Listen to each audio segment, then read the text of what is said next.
here to present my budget for all of you, and thank you for all the support over the past years.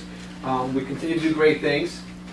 So I wanted to turn it around. Oh, I got to turn it around. Sorry. Some of the stuff that we continue to do very well here, I wanted to highlight that in the beginning here for you. We continue to have a high participation rate. This year we're at 57%, and we stay very consistent there in the high 50s to low 60s. So we continue to be very popular amongst our 7th through 12th graders. Our GPA continues to be higher than the non-athlete. We kind of hover right around 3 to 4 points in the GPA. The New York State Scholar Athlete Team, something I've been talking about for years. Within the last year, New York State Public High School Athletic Association has increased the standards for these and made it much more difficult to become a scholar athlete team. In the past, we've been at about 90% of our teams. We're still about 75-80% even with the higher standards. So our kids are truly student athletes. In the Westchester County Con Edison Weekly Scholarship Athlete, I've said this every year, we're up there in the top 5 in the history of this sport in terms of garnering winners. We had one this year. Mr. Hochreiter said earlier, Pam Lowe won it for us earlier in the year. She'll be going off to Rider University to continue her career. This year we've already had league champions, we've had sectional champions. Our volleyball team won the sectional championship this past fall, state qualifiers in some of the individual sports. Already in the winter, we have the #1 ranked diver, and I know I will be going to see him Friday in his first qualifying meet in Yanni Schotman, and that'll be his first chance to qualify for the states, where last year he placed in the top 10, where he was only one of only 2 kids who were not seniors in the top 10 in all of New York State. So, and I'm sure Coach Bailey will like to say that she has some state qualifiers along the way in our track and field, and whether it be winter and spring, but we continue to have a lot of success on and off the court there. Off the court, you can see below, a lot of the kids come all the time. Teams come. They like to raise money and bring these to the charities.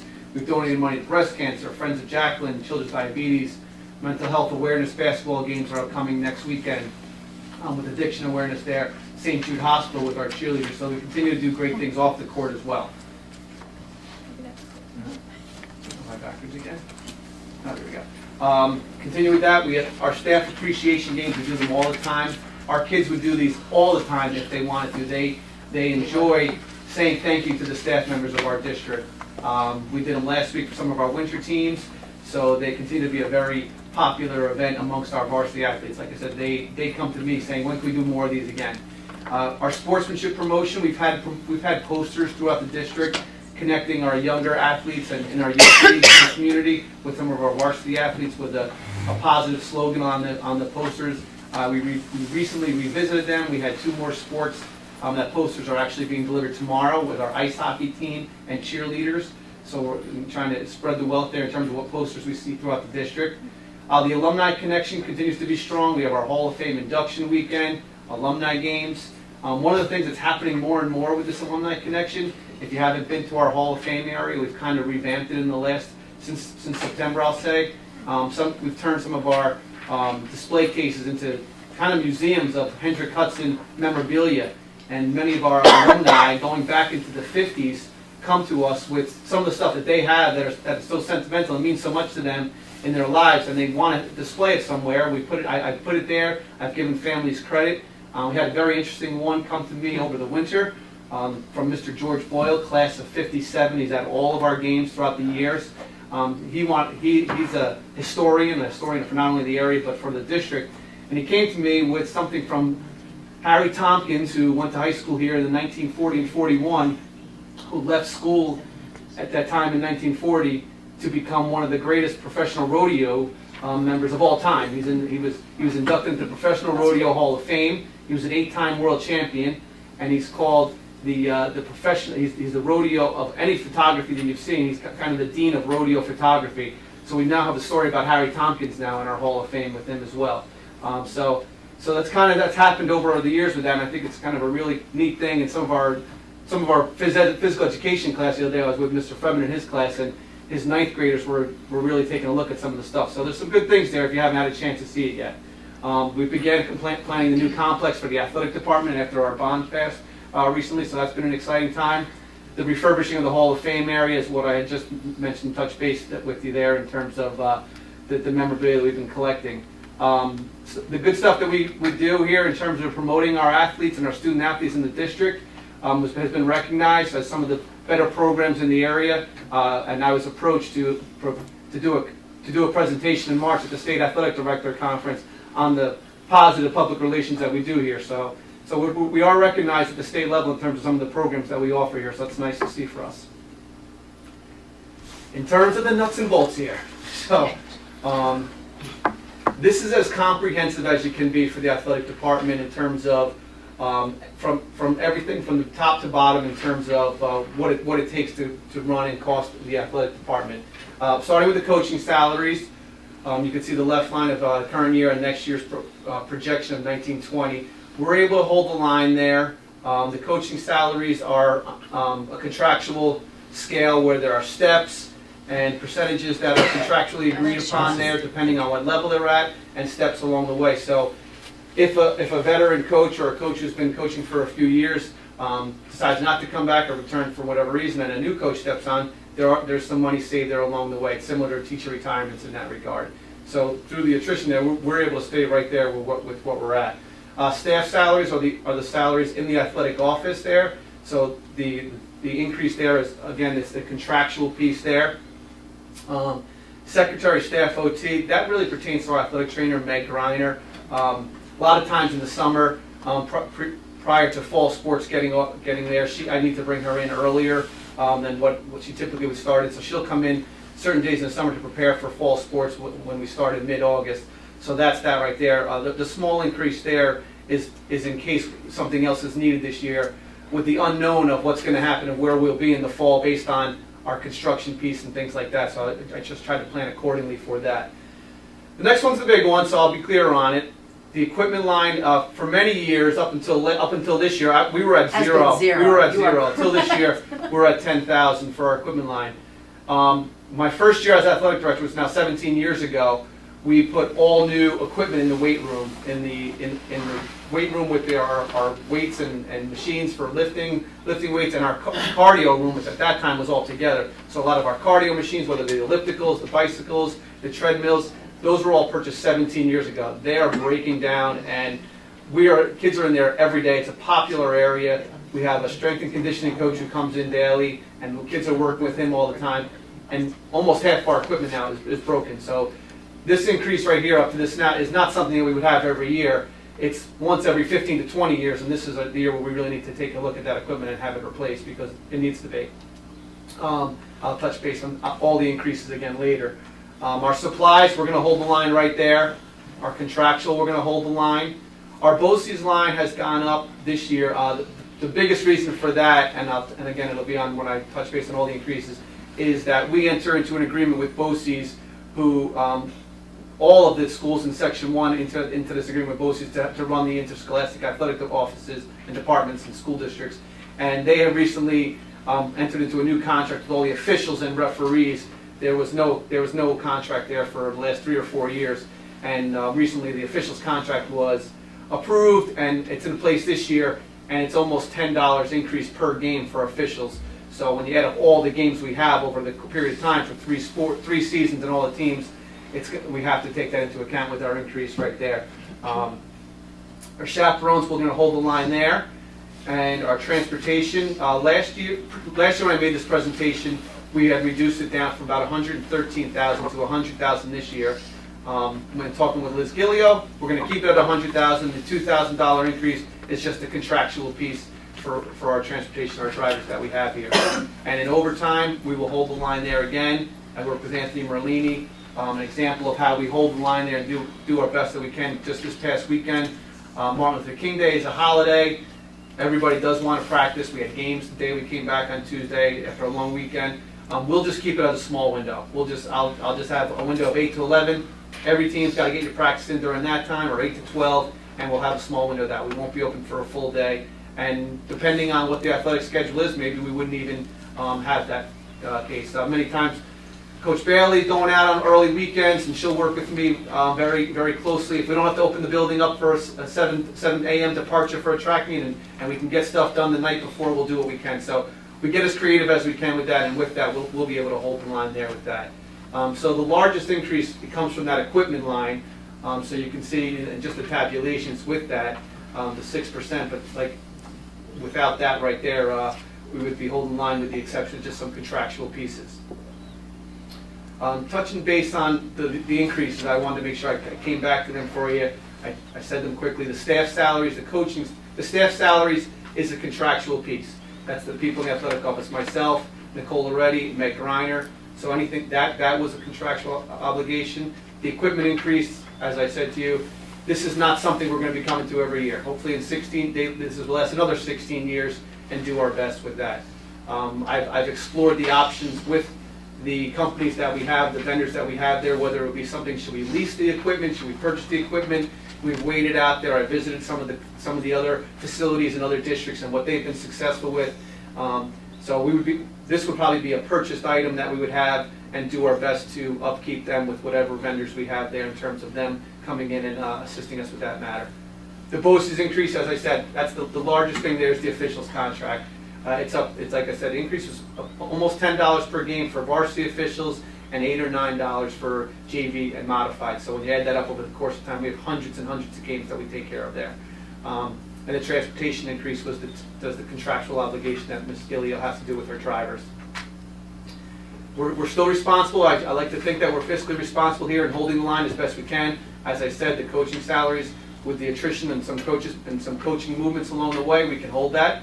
Doesn't mean that we can't save money, potentially even more so, depending on changes.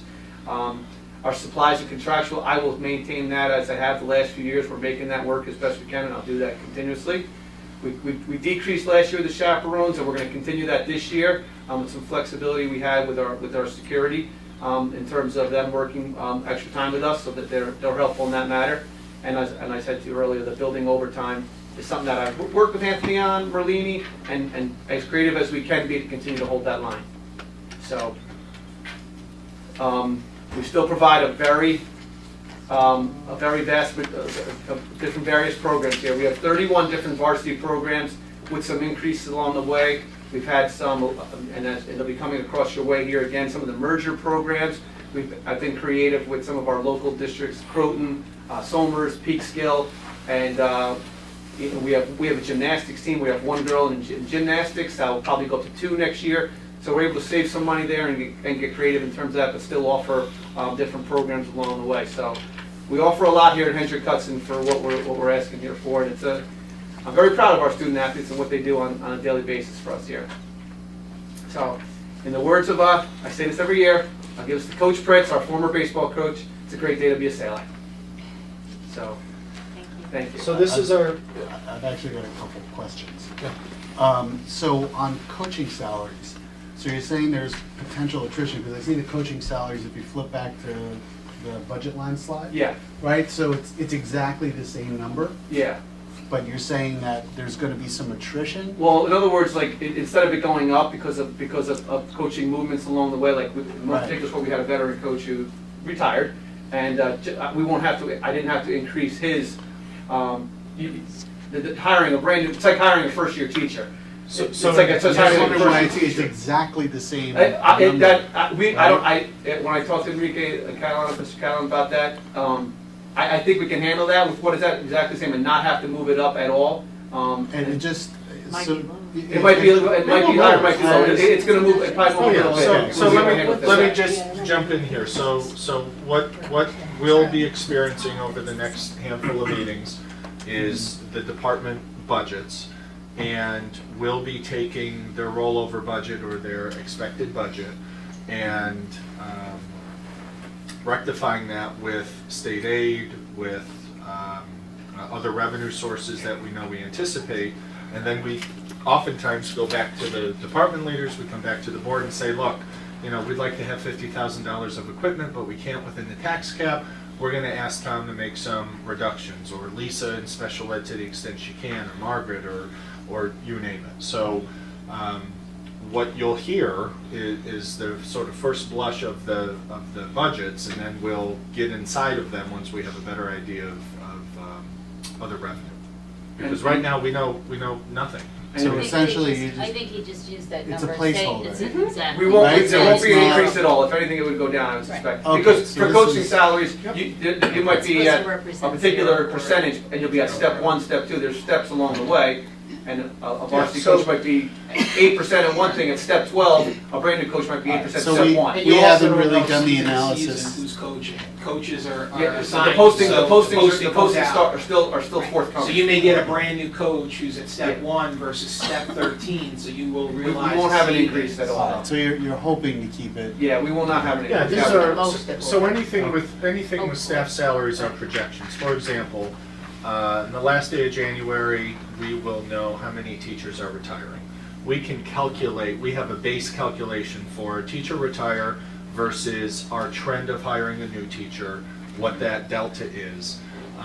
And we budget that delta for every teacher. Now, it changes because one year we needed a particular science teacher at the high school with certain credentials. We had to pay more than what we budgeted for, but we were able to save in other areas. So Right. it's just a projection because our budget is going to be done, and this is sort of the bizarre thing of New York State. Our budget oftentimes is done before the state has allocated their state aid to us. So we're locking in our budget in April because we have to give people 30 days notice, and we're hoping that the state does what our assumptions suggest that they're going to do. So there's always wiggle room. Yeah, and our coaching postings are just starting now for the fall, and then the winter and spring will be in April, so yeah, it's a projection, but I can't see us being increased at all. okay, good. The other question I had was around security.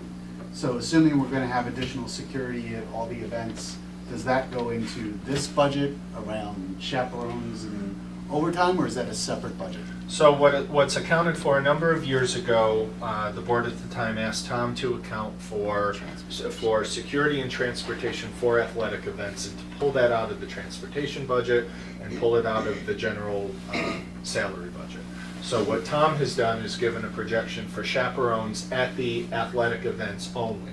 That number has gone down, I want to say it was 60,000 one year, because what Jim and Tom have done is they've put the security guys, certain security guys on split shifts. So while some come at 7 and leave at 2, others may come at 1 and not leave until 8. So their regular day that we're paying them for picks up the end of the day dismissal and gets into the 4 o'clock volleyball game, the 6 o'clock soccer game, without dipping into the chaperone pay bucket to pay a teacher to come back. So are we going to be increasing security at these events? Or we're saying it's going to be status quo from last year? I thought the discussion was we'd have additional security this year at the events, which would equate to higher costs. I would think. How we're achieving that through the capital project is we're going to actually be able to close off parts of the high school, for example. We'll be able to say, Okay. if you're coming to an event at the high school, to a basketball game, don't expect to walk in any of the front doors like you used to. Those will be shut and locked. Corridors in the high school will be shut and locked, and you're going to have to walk around. You have to walk around to the dome or to where the football stands are. So part of the savings in terms of not having more bodies is going to be the physical ability for us to close off certain hallways that we can't right now. You go to a concert. You mentioned middle school concert. You go to the auditorium, but you could end up other places. Same sort of scenario through the renovation of the school. So are we, but in my understanding with the renovation, it's not going to be done until 2020, 2021. Some of the safety Right, so- stuff will be done over the summer. It will be done over the Yeah. summer. So Okay. for example, So if you went to we're a volleyball game or to a basketball game, we have some equipment we use to close off hallways, and we have some of the security personnel manning those hallways. You can have one guy sit at the tee and sort of watch all 3 of them. That's not our best use of them. And so when we do the renovations to the building, those guys can be back in watching the event, crowd control, making sure people get to the bus and back safely. Great. There's also a lot of analysis that goes into what staff we put on for what. Yeah. A modified game doesn't always need as much security staff potentially as a varsity, Friday night varsity basketball Friday game. night so believe it or not, we'll be there's a lot of analysis there about, if you go to Tom's office, Nicole and Tom are constantly talking, how many do we need on this game, that game? Yeah. And, again, across the section, Tom does a really good job of making sure our events are secure. And we'll send some to away games at times. I'll know that if, you know, if we're playing at a particular game, whether maybe a neighboring district, for a Croton, for a Friday night basketball game, I have to send security, just as I would hope that they would do the same and reciprocate to us with that matter. So I'm always in communication with my peers and athletic directors in terms of, do you foresee a large student body coming to you? If you were at our sectional championship volleyball game, I had set down 4 or 5 that day in anticipation of quite a large crowd, and our student body came out in full force, and they fully earned their money that day because we were as excited as it could be as fans. But they were great, they were in control, and they followed direction. But we needed people there. And you can blow through your chaperone budget real quick by teams making it to the postseason. The basketball team last year, volleyball team habitually, they played a game last year in the fall of 2017 at Panis High School, and we had 200 of our kids there and a handful of our security guys. Same thing at Pace University. The volleyball played over at John Jay. Yeah, that was packed. So Yep. this number doesn't seem low to you for chaperones and overtime? I mean, you're the experts. No, and it's So I'm also just based asking on the analysis over the last number of years. So, you know, our guess of what we'll spend next year is a trend of what we have spent. Well, and also what we expect to have from security. 'Cause Yes. I would think Sure. that there Yes. would be, Because because they're- we're talking about increasing security, right? But we're saying we're gonna keep the costs the same, that's because the assumption is And we'll that be the able new to security utilize that measures during will their be in day. place, and we won't need as many people to deal with those issues, right? Yep. So that's, And you'll be using the security guys by reshifting. They may not, that money may not necessarily be allocated as a, it may be like an instructional as opposed to an athletic expense, just based on it. So, better. Okay, thank you. Thank you very much for all your support. Thank you. thank you. Thank you.